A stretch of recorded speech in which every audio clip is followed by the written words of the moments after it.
प्यारे विद्यार्थियों good morning. अज असी नवा टॉपिक जॉइंट स्टॉक कंपनी के बारे जानकारी जी हासिल कर जा रहे हैं। तो पहला क्वेश्चन है कि what do you mean by joint stock company and what are its characteristics. अज इस सवाल नूं करांगे। और जॉइंट स्टॉक कंपनी हुंदी की हैगी आ। Joint stock company is the association of person joining together for carrying business and having separate legal entity. The person joining the business contribute to the stock of the company. They are called shareholder. तो company एक artificial person हैगी आ जिहड़ी जिस the legal entity हैगी आ। और ये जिहड़ी company हैगी आ ये company is registered under the company act 2013 and under previous act 1956 ਜਾਂ 2013 ਦਾ ਜਿਹੜਾ ਐਕਟ ਹੈ ਉਸ ਦੇ ਤਹਿਤ ਇਹ ਰਜਿਸਟਰਡ ਹੋਈ ਹੋਣੀ ਚਾਹੀਦੀ ਆ। ਔਰ ਨਾਲ ਦੀ ਨਾਲ ਇਹ company is an artificial person created by law ਜਿਹੜਾ ਮੈਂ ਤੁਹਾਨੂੰ ਦੱਸ ਦਿੱਤਾ ਐਕਟ ਜਿਹੜਾ ਹੈਗਾ ਆ ਗਵਰਨਮੈਂਟ ਆਫ ਇੰਡੀਆ ਦਾ 2013 ਦਾ ਜਾਂ 1956 ਦਾ, ਇਸ ਦੇ ਤਹਿਤ ਜਿਹੜੀ ਹੈਗੀ ਆ ਕੋਈ ਵੀ ਕੰਪਨੀ ਰਜਿਸਟਰਡ ਹੋਣੀ ਚਾਹੀਦੀ ਆ। ਰਜਿਸਟ੍ਰੇਸ਼ਨ ਮਸਟ ਹੈਗੀ ਆ ਕੰਪਨੀ ਦੇ ਵਿੱਚ। ਅਨਰਜਿਸਟਰਡ ਕੰਪਨੀ ਜਿਹੜੀ ਹੈਗੀ ਆ ਰਜਿਸਟਰ ਨਹੀਂ ਕਰਦੀ ਔਰ ਨਾ ਹੀ ਕਾਰੋਬਾਰ ਕਰ ਸਕਦੀ ਹੈਗੀ ਆ। It is a voluntary association of person ਤੇ ਨਾਲ ਦੀ ਨਾਲ ਇਸ ਦੇ ਜਿਹੜੇ ਸ਼ੇਅਰ ਹੋਲਡਰ ਹੈਗੇ ਆ ਦੇ ਆਰ ਵਲੰਟਰੀ ਕੰਟਰੀਬਿਊਟ ਕਰਦੇ ਹੈਗੇ ਆ because they are like minded person. Company ਕੋਈ ਵੀ ਸਟਾਰਟ ਹੁੰਦੀ ਆ ਲਾਈਕ ਮਾਈਂਡਡ ਪਰਸਨ ਤੋਂ ਹੀ ਸਟਾਰਟ ਹੁੰਦੀ ਆ। ਉਹਨਾਂ ਦੇ ਕੋਲ ਇੱਕ ਆਈਡੀਆ ਹੁੰਦਾ, ਆਈਡੀਆ ਜਿਹੜਾ ਹੈਗਾ ਉਹਨਾਂ ਦੇ ਵਿੱਚ ਲਾਈਕ ਮਾਈਂਡਡ ਪਰਸਨ ਦੇ ਵਿੱਚ ਸ਼ੇਅਰ ਕੀਤਾ ਜਾਂਦਾ ਔਰ ਉਸ ਆਈਡੀਏ ਨੂੰ ਲੈ ਕੇ ਹੀ ਇਹ ਕੰਪਨੀ ਜਿਹੜੀ ਹੈਗੀ ਆ ਰਜਿਸਟਰਡ ਕਰਾਉਣ ਤੋਂ ਬਾਅਦ ਆਪਣਾ ਜਿਹੜਾ ਕਾਰੋਬਾਰ ਆ ਸ਼ੁਰੂ ਕਰਦੀ ਹੈਗੀ ਆ। ਔਰ ਕੰਪਨੀ ਦੇ ਜਿਹੜੇ ਕਰੈਕਟਰਿਸਟਿਕਸ ਕੀ ਹੈਗੇ ਆ, ਫੀਚਰਸ ਕੀ ਹੈਗੇ ਆ। ਪਹਿਲਾ ਤਾਂ ਹੈ ਆਰਟੀਫਿਸ਼ੀਅਲ ਪਰਸਨ। ਜਿਸ ਤਰ੍ਹਾਂ ਪਰਸਨ ਆਪਣੇ ਨਾਂ ਤੇ ਪ੍ਰੋਪਰਟੀ ਜਿਹੜੀ ਖਰੀਦ ਸਕਦਾ, ਇਸੇ ਤਰ੍ਹਾਂ ਹੀ company is created by the law and it is an artificial person.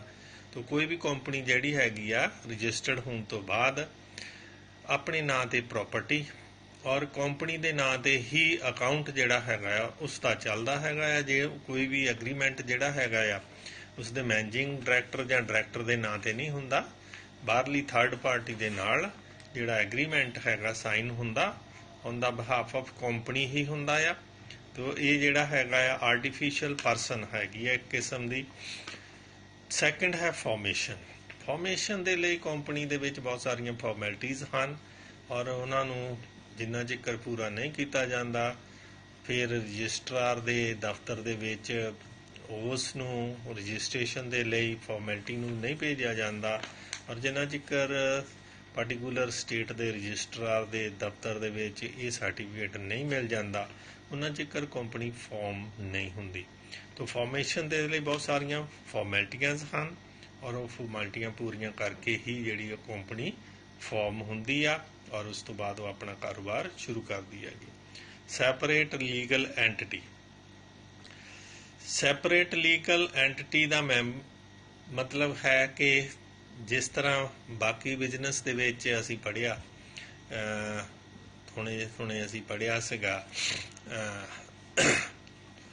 Partnership ਦੇ ਵਿੱਚ ਜਿਹੜਾ ਪਾਰਟਨਰਸ਼ਿਪ ਤੇ partner they are not separated from each other, ਉੱਥੇ ਅਸੀਂ ਗੱਲ ਕੀਤੀ ਸੀ। ਪਰ ਕੰਪਨੀ ਦੇ ਵਿੱਚ ਸ਼ੇਅਰ ਹੋਲਡਰ ਤੇ company they are separated from each other ਕਿਉਂਕਿ ਕੰਪਨੀ ਦਾ ਕਾਰੋਬਾਰ ਜਿਹੜਾ ਹੈਗਾ ਆ ਉਸ ਨੂੰ ਚਲਾਉਣ ਦੇ ਲਈ ਸਾਰੇ ਦੇ ਸਾਰੇ ਸ਼ੇਅਰ ਹੋਲਡਰ ਜਿਹੜੇ ਹੈਗੇ ਆ ਉਹ ਜ਼ਰੂਰੀ ਨਹੀਂ ਕਿ ਪਾਰਟੀਸਪੇਟ ਕਰਨ ਕਿਉਂਕਿ ਸ਼ੇਅਰ ਹੋਲਡਰ ਜਿਹੜੇ ਹੈਗੇ ਆ ਦੇਸ਼ ਵਿਦੇਸ਼ ਦੇ ਵਿੱਚ ਵੀ ਹੋ ਸਕਦੇ ਆ, ਦੇਸ਼ ਦੇ ਵਿੱਚ ਵੱਖ-ਵੱਖ ਥਾਵਾਂ 'ਤੇ ਫੈਲੇ ਹੋ ਸਕਦੇ ਆ। ਇਸ ਕਰਕੇ ਉਹ ਆਪਣੇ ਵਿੱਚੋਂ ਕੰਪਨੀ ਦਾ ਕਾਰੋਬਾਰ ਚਲਾਉਣ ਲਈ ਡਾਇਰੈਕਟਰ ਤੇ ਮੈਨੇਜਿੰਗ ਡਾਇਰੈਕਟਰ ਚੁਣਦੇ ਹੈਗੇ ਆ ਜਿਹੜੇ ਕੰਪਨੀ ਨੂੰ ਚਲਾਉਂਦੇ ਹੈਗੇ ਆ। ਤੋ ਜਿਹੜੇ ਓਨਰ ਹੈਗੇ ਆ they are the share holder ਤੇ ਇਸ ਕਰਕੇ ਸੈਪਰੇਟ ਲੀਗਲ ਐਂਟਿਟੀ ਹੈ ਕੰਪਨੀ ਦੀ ਔਰ ਕੰਪਨੀ ਨੂੰ ਜਿਹੜਾ ਹੈਗਾ ਕਾਰੋਬਾਰ ਨੂੰ ਚਲਾਉਣ ਦੇ ਲਈ ਵੱਖਰੀ ਟੀਮ ਹੈਗੀ ਆ। ਦੇ ਆਰ ਪੇਡ ਵਰਕਰ ਜਿਹੜੇ ਸ਼ੇਅਰ ਹੋਲਡਰ ਆ they are the real owner of the company। ਚੌਥਾ ਹੈਗਾ ਲਾਇਬਿਲਿਟੀ। ਲਾਇਬਿਲਿਟੀ ਜਿਹੜੀ ਹੈਗੀ ਆ ਇਸ ਦੇ ਵਿੱਚ ਸ਼ੇਅਰ ਹੋਲਡਰ ਦੀ ਲਿਮਟਿਡ ਹੈਗੀ ਆ, ਅਨਲਿਮਟਿਡ ਨਹੀਂ ਹੈਗੀ, ਔਰ limited up to the number of share ਦੇ contribute in the formation of company. ਤੋ ਇਸ ਕਰਕੇ ਲਾਇਬਿਲਿਟੀ ਜਿਹੜੀ ਹੈਗੀ ਆ ਲਿਮਟਿਡ ਹੀ ਹੈਗੀ ਆ। ਕੰਟਰੋਲ ਜਿਹੜਾ ਹੈਗਾ ਅਗਲਾ ਨੰਬਰ 5 ਕੰਟਰੋਲ। ਕੰਟਰੋਲ ਜਿਹੜਾ ਹੈਗਾ in the hand of director and managing director, ਜਿਨ੍ਹਾਂ ਨੂੰ ਕੰਪਨੀ ਦੇ ਬਾਕੀ ਸ਼ੇਅਰ ਹੋਲਡਰ ਚੁਣਦੇ ਹੈਗੇ। ਜਨਰਲ ਮੀਟਿੰਗ ਦੇ ਵਿੱਚ ਵੀ ਚੁਣਦੇ ਆ ਜਾਂ ਫਿਰ ਪਹਿਲੀ ਜਿਹੜੀ ਮੀਟਿੰਗ ਆ ਉਸ ਦੇ ਵਿੱਚ ਚੁਣਿਆ ਜਾਂਦਾ ਕਿ ਕੰਪਨੀ ਦਾ ਜਿਹੜਾ ਹੈਗਾ ਕਾਰੋਬਾਰ ਕਿਸ ਨੇ ਦੇਖਣਾ ਹੈਗਾ ਆ, ਚਲਾਉਣਾ ਕਿਸ ਨੇ ਹੈਗਾ, ਨੰਬਰ ਆਫ ਡਾਇਰੈਕਟਰ ਕਿੰਨੇ ਹੋ ਸਕਦੇ, ਇਹ ਬਾਅਦ ਦੀਆਂ ਗੱਲਾਂ ਹੈਗੀਆਂ, ਇਸ ਦੇ ਬਾਰੇ ਵੀ ਤੁਹਾਨੂੰ ਜਾਣਕਾਰੀ ਦਿੱਤੀ ਜਾਊਗੀ। ਨੈਕਸਟ ਹੈਗਾ ਰਿਸਕ ਬੀਅਰਿੰਗ। ਰਿਸਕ ਜਿਹੜਾ ਹੈਗਾ ਆ up to the number of shares that is to be contributed for the capital formation of the company, ਉਨਾ ਕੁ ਹੀ ਰਿਸਕ ਹੈਗਾ ਆ ਔਰ ਉਨੀ ਹੀ ਕੰਟਰੀਬਿਊਸ਼ਨ ਜਿਹੜੀ ਹੈਗੀ ਸ਼ੇਅਰ ਹੋਲਡਰ ਦੀ ਹੈ ਅਗਰ ਕੰਪਨੀ ਘਾਟੇ ਦੇ ਵਿੱਚ ਜਾਂਦੀ ਹੈਗੀ ਆ। ਕਾਮਨ ਸੀਲ, ਹੁਣ ਗੱਲ ਹੈਗੀ ਆ ਕਿ ਜਿੰਨੇ ਵੀ ਬਾਹਰਲੇ ਲੋਕਾਂ ਦੇ ਨਾਲ ਐਗਰੀਮੈਂਟ ਹੈਗੇ ਆ ਉਹ ਕੀਤੇ ਜਾਂਦੇ ਹੈਗੇ ਆ।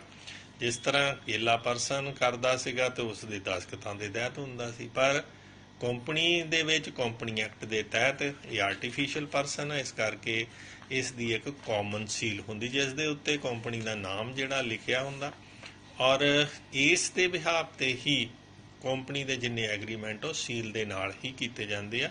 ਮੋਹਰ ਜਿਹੜੀ ਹੈਗੀ ਆ ਔਰ ਮੋਹਰ ਨੂੰ ਜਿਹੜਾ ਸਰਟੀਫਾਈ ਕਰਦੇ ਹੈਗੇ ਆ ਕੰਪਨੀ ਦੇ ਡਾਇਰੈਕਟਰ, ਤੇ ਜੋ ਵੀ ਕਿਸੇ ਦੇ ਨਾਲ ਥਰਡ ਪਾਰਟੀ ਦੇ ਨਾਲ ਜਿਹੜਾ ਐਗਰੀਮੈਂਟ ਹੈਗਾ ਆ on the behalf of company ਕੀਤਾ ਜਾਂਦਾ with the help of common ਸੀਲ।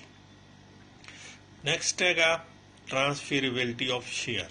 ਬਾਕੀ ਅਸੀਂ ਦੇਖਿਆ ਸੀ ਕਿ ਪਾਰਟਨਰਸ਼ਿਪ ਦੇ ਵਿੱਚ ਸ਼ੇਅਰ ਜਿਹੜੇ ਹੈਗੇ ਆ ਉਹ ਟ੍ਰਾਂਸਫਰ ਨਹੀਂ ਹੋ ਸਕਦੇ ਸੀ without the consent of other member, but in company joint stock company one can transfer his share from one person to another person. There is no restriction upon the transferability of share. share ਜਿਹੜੇ ਹੈਗੇ ਆ ਇੱਕ ਦੂਜੇ ਨੂੰ ਵੇਚੇ ਜਾ ਸਕਦੇ ਆ।